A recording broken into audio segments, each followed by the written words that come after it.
Here's your Village's forecast from the VNN Weather Team, presented by Sunshine Air Conditioning and Electrical. Here's meteorologist Ashley Baylor.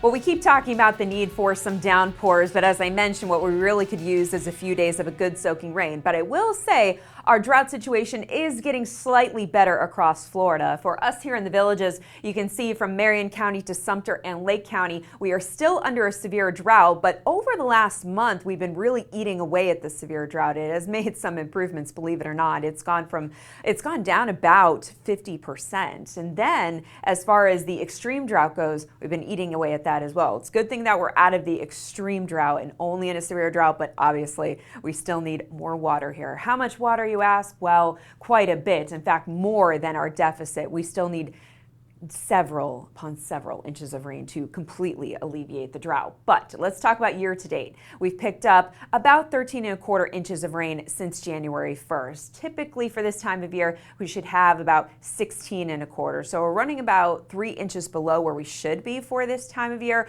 but we're still talking about the groundwater in addition to just what we should expect for rain. So we still need several inches before we can completely get rid of this drought. So let's talk about your Friday and the fact that we will have a decent shot at some passing showers and thunderstorm going into the afternoon. Now, as I mentioned before, in addition to your garden variety showers and thunderstorms, there will be the chance for a couple of stronger storms that may produce downpours, frequent lightning, and maybe even some gusty winds. So as I said before, I will let you know if any watches or warnings are issued.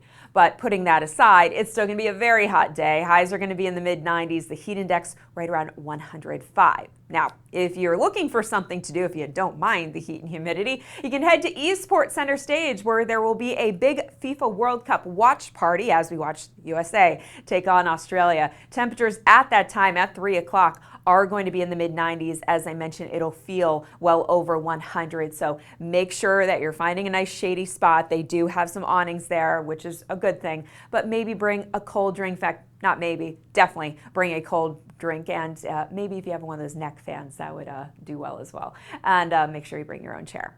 Now let's talk about Friday night. We'll have a few clouds out there. It is going to stay muggy as temperatures come down into the mid-70s. And then for your Saturday, temperatures will come down ever so slightly more into the lower 90s. That is where we should be for this time of year. So we'll call it seasonally hot. And once again, going into the afternoon, we run the risk for some pop-up showers and thunderstorms. So if you are going to be outdoors, make sure you're listening for those rumbles of thunder, or at least keeping an eye on the radar.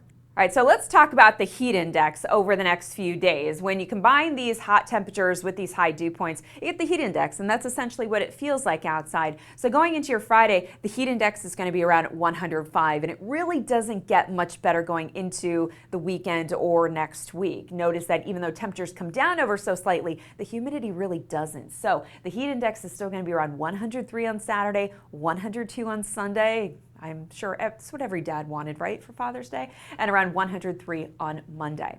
So here's a look at your 7-day forecast. In addition to the heat and humidity, every single afternoon is going to continue to feature a chance for some passing showers and thunderstorms. Now, so far in the Villages, we haven't tapped into most of the action. It looks like most of the thunder shower action has stayed off to our south and east. So we'll see if the bubble continues to hold, but I think to some degree we don't want it to. We still want to keep these lawns green. We don't want the ponds to get too low, or else the gators have nowhere to hide.